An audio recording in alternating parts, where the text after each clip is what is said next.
segala arahnya pikiran Tuhan, segala jalan-jalannya Tuhan, segala kehendaknya Tuhan. Sampai hari ini belum ada satu orang pun yang bisa mengenalinya dengan sempurna. Tetapi kita sebagai orang yang percaya, kita telah mengetahui bahwa segala kehendak Tuhan, segala pikiran Tuhan, segala jalan-jalannya Tuhan lebih tinggi daripada langit yang biru, lebih dalam daripada lautan yang kita tahu. Saudara yang kekasih, segala kehendak Tuhan, segala jalan-jalannya Tuhan, segala pikirannya Tuhan yang kita tahu dan kita rasakan di setiap hari adalah sifatnya selalu baru setiap hari. Dan itulah yang patut kita syukuri sebagai orang yang telah percaya kepada Tuhan. Hari ini saudara kasih, bacaan kita dari 1 Korintus pasalnya yang kedua, ayat yang ke-6 sampai ayatnya yang ke-9.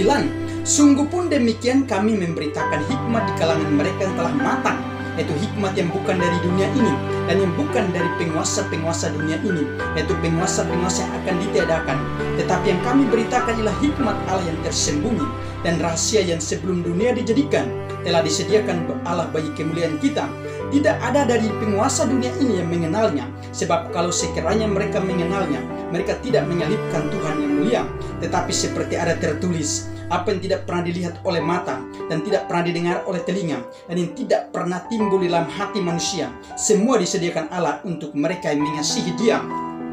Saudara yang kekasih, hari ini tema kita berbicara tentang 3 rahasia kehendak Allah terhadap orang yang percaya kepadanya. Saudara yang kasih, dalam catatan saya ada 3 rahasia, dan rahasia yang pertama adalah rahasia panggilan orang percaya. 1 Korintus pasal yang ke-1 ayatnya yang ke-1 sampai ayat yang ke-3.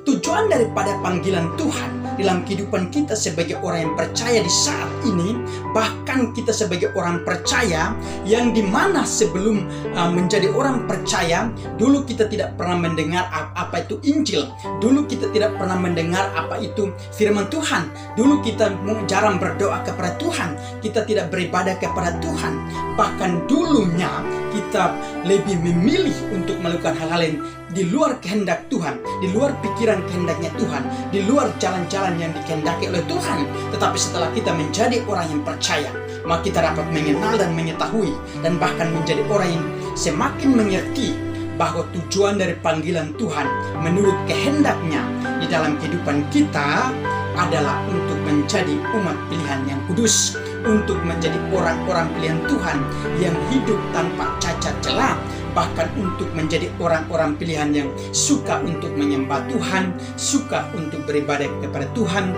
suka untuk melayani Tuhan, dan bahkan hanya suka untuk mengakui dalam hidup kita bahwa Tuhan adalah Sang Juru Selamat satu-satunya yang harus kita benar-benar percaya kepada Dia. Jadi tujuan panggilan Tuhan itu menurut kehendak Tuhan atau menurut apa yang diinginkan Tuhan adalah tujuan utamanya kita harus menjadi orang-orang yang kudus di hadapannya. Dan setelah menjadi orang yang kudus, maka ingat, Tuhan tetap mengertai kita sebagai miliknya yang sah. Saudara yang kekasih, berbicara tentang soal panggilan Tuhan, maka di dalam gereja Tuhan kita telah mengetahui bahwa ada 2 panggilan, itu panggilan secara umum dan panggilan secara khusus. Panggilan secara khusus adalah di dalam gereja ada yang menjadi pendeta, ada yang menjadi penatua, dan bahkan ada yang menjadi majelis dan lain sebagainya. Nah, sementara panggilan secara umum, maka ada yang menjadi jemaat.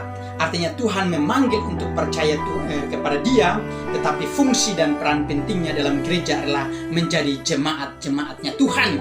Saudara yang kekasih, berbicara soal panggilan secara umum juga, maka di dalam kehidupan kita harus tahu bahwa panggilan kita ada begitu banyak yang Tuhan izinkan menurut kehendaknya untuk terjadi.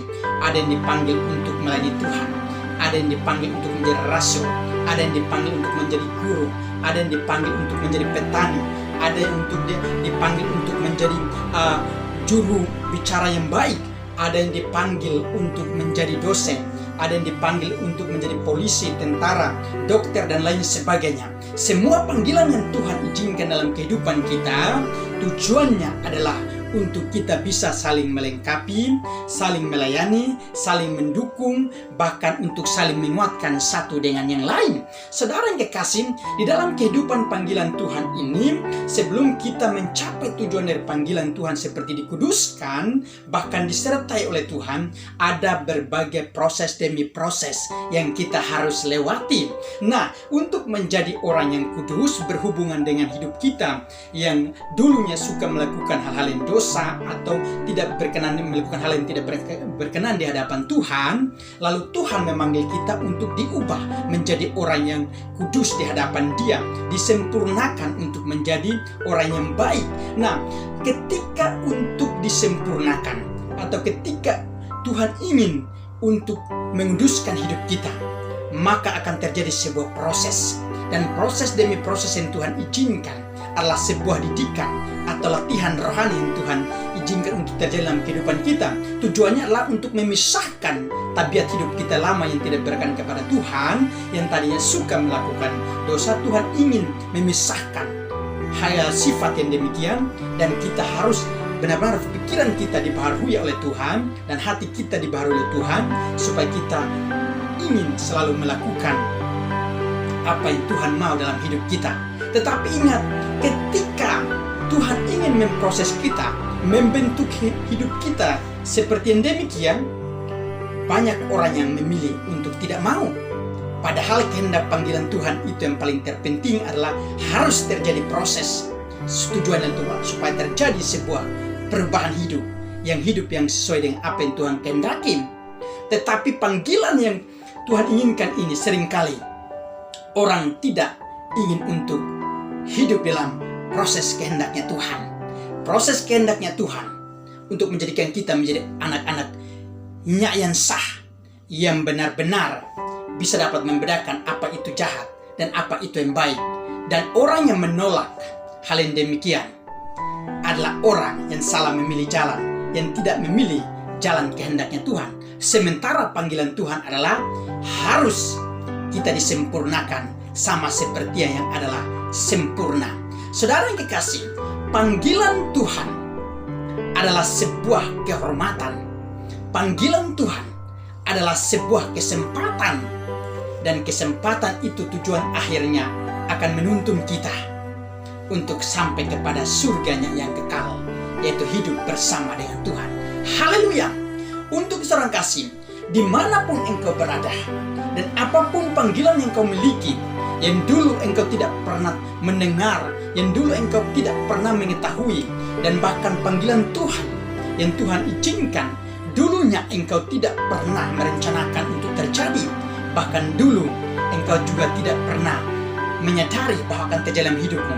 Tetapi jika saat ini kehendak Tuhan sedang terjadi dalam hidupmu, maka ingat, dimanapun kamu berada, panggilanmu itu yang kau fungsikan untuk dapat menjadi berkat bagi banyak orang dimanapun kau sedang berada itu. Dan bahkan ingat saudara yang kekasih, panggilan yang kau miliki adalah sebuah anugerah, dan anugerah itulah kita harus gunakan dengan sebaik mungkin. Kita harus menghargai. Tujuannya adalah untuk memuliakan nama Tuhan yang paling utama dalam kehidupan kita. Dan ketika kita terus memuliakan Tuhan dengan seluruh panggilan yang kita miliki, maka Tuhan turun tangan memberkati, dan kita akan terus diperlengkapi untuk menjadi berkat dimanapun kita berada. Haleluya! Jadi saudara yang kekasih, ingat, panggilan kita sebagai orang yang percaya, tujuan utamanya adalah untuk dikuduskan, untuk disertai. Haleluya! Rahasia yang kedua adalah rahasia pemberitaan Injil. Pasalnya yang ke-1, ayatnya yang ke-18. Sebab pemberitaan tentang salib memang adalah kebodohan bagi mereka yang akan binasa, tetapi bagi kita yang diselamatkan, pemberitaan itu adalah kekuatan Allah. Saudara kasih, memberitakan Injil Tuhan adalah berbicara soal terbeban. Dan ketika kita memberitakan Injil, maka prinsipnya adalah, dasarnya adalah mengasihi Tuhan, mengasihi sesama yang belum mengenal Tuhan. Dan memberitakan Injil adalah sebuah beban hidup yang kita harus miliki dalam hidup kita dengan penuh kasih, bahwa kita mengasihi Tuhan, mengasihi sesama. Memberitakan Injil berarti itu adalah sebuah kesempatan yang Tuhan izinkan. Maka Alkitab berkata bahwa betapa indahnya kedatangan mereka yang membawa kabar baik. Injil berbicara soal pengetahuan Tuhan, berbicara soal pribadi Tuhan, berbicara soal kabar sukacita dari Tuhan, kabar damai sejahtera yang harus bisa dapat didengar oleh semua orang, yang mulai dari ujung bumi yang satu sampai kepada ujung bumi yang lain. Dari setiap suku bangsa di dunia ini, Injil harus diberitakan, lalu semua orang bisa mendengar. Dan tujuan daripada Injil diberitakan adalah supaya banyak orang bisa dapat mengenal Tuhan, mengetahui Tuhan, mengakui Tuhan dalam hidupnya, lalu kembali menyembah dan beribadah kepada Tuhan. Saudara yang kekasih, berbicara tentang Injil, maka Injil ini merupakan langsung berkaitan dengan pribadinya Yesus Kristus. Dan ketika kita memberitakannya, berarti itu sama dengan kita memperkenalkan tentang dirinya Tuhan, sifatnya Tuhan, kebaikan Tuhan, kemurahan Tuhan, dan segala berkat-berkat Tuhan yang kita rasakan adalah merupakan sumber utamanya datang daripada Tuhan itu sendiri. Karena itu beritakan Injil adalah sebuah hal yang sangat menyenangkan hati Tuhan. Dan bahkan banyak orang ketika mendengar Injil dan mereka mengetahui jalan kebenaran dan kehidupan yang sebenarnya adalah Yesus, maka banyak orang akan datang untuk menyembah Yesus. Sebab ketika Yesus datang ke dunia, maka banyak orang akan diselamatkan untuk masuk penuhi kerajaannya, yang sampai hari ini kerajaan Tuhan masih terus dibangun untuk disediakan sebagai tempat akhir daripada panggilan orang-orang yang percaya nanti di suatu saat nantinya. Saudara yang kekasih, berbicara soal pemberitaan Injil, maka Injil berkenan kita untuk menyelamatkan banyak orang. Kita harus pergi memberitakannya. Nah, untuk pergi memberitakan Injil, kita harus memulainya dari memulai dari keluarga kita dulu. Memberitakan Injil di lingkungan kita di mana kita berada, yang dekat-dekat dulu. Lalu kemudian kita mulai memberitakan kepada orang lain Injil itu. Dan yang terakhir kita memberitakan kepada bangsa-bangsa yang belum mengenal Dia. Segala suku bangsa harus bisa dapat mengenal Injil. Sebab Injil adalah kabar sukacita, kabar keselamatan untuk banyak orang. Haleluya. Itu rahasia yang kedua. Rahasia yang ketiga adalah rahasia iman. Dalam 1 Korintus pasal yang kedua ayat yang kelima, supaya iman kamu jangan bergantung pada hikmat manusia, tetapi pada kekuatan Allah. Jadi berbicara tentang iman, maka sumber utama, asal mulanya iman itu yang kita harus tahu. Asal mula iman itu datangnya daripada Tuhan, dan Tuhan memberikan kepada kita sebagai orang yang percaya. Iman itu tumbuh dalam kehidupan kita melalui firman yang kita baca, melalui firman yang kita dengar. Firman yang berbicara tentang pribadi Tuhan, yang berbicara tentang kehendak Tuhan, yang berbicara tentang jalan-jalan Tuhan, itulah yang timbul dalam hati kita, lalu bertumbuh dan mengembangkan hidup kita untuk terus memotivasi kita untuk terus mendekat sama Tuhan. Berbicara tentang iman, maka iman artinya keyakinan dan dasar hidup daripada segala orang yang percaya kepada Tuhan adalah iman. Iman adalah dasar untuk harapan daripada setiap orang yang percaya. Iman adalah dasar hidup daripada setiap orang yang percaya. Apa yang tidak pernah dilihat, apa yang tidak pernah diharapkan, itulah yang terjadi dalam kehidupan orang yang percaya. Iman merupakan sarana atau perjalanan setiap orang yang percaya kepada Tuhan Yesus selama mendiami dunia. Maka iman adalah fokus penglihatan kita, fokus pengharapan kita untuk tetap tertuju hanya kepada kepribadian Kristus sebagai Sang Gembala yang terus menuntun hidup kita untuk menuju kepada surganya nanti. Dalam menjalani dunia ini dan seluruh perjalanan iman kita yang masih ada di dunia ini selalu diatur oleh Tuhan. Dari tahap demi tahap Tuhan selalu mengatur Dan kita sebagai orang yang percaya, kita harus percaya bahwa perjalanan iman kita untuk terus mendekat kepada Tuhan adalah semakin lama semakin kita mendekat sama Tuhan. Memang perjalanan itu tidak langsung cepat, langsung sampai kepada Tuhan, atau langsung sampai kepada kehendak Tuhan, tujuan akhir daripada hidup kita yaitu di surga nanti. Tidak. Tetapi perjalanan iman kita selama masih ada di dunia adalah penuh dengan proses. Dan proses demi proses itulah yang membuat kita, atau membuat iman kita atau seluruh keyakinan yang kita miliki semakin kuat berakar di dalam kekuatan Tuhan. Sebab kita sebagai orang yang beriman kepada Tuhan, hidup kita bukan karena melihat, tetapi karena percaya. Dan ingat saudara, iman orang yang percaya itulah yang terus menghidupkan kehidupan orang-orang percaya untuk terus memandang kepada sumber atau mata air daripada Tuhan itu tempat di mana Tuhan sediakan bagi seluruh orang percaya nantinya.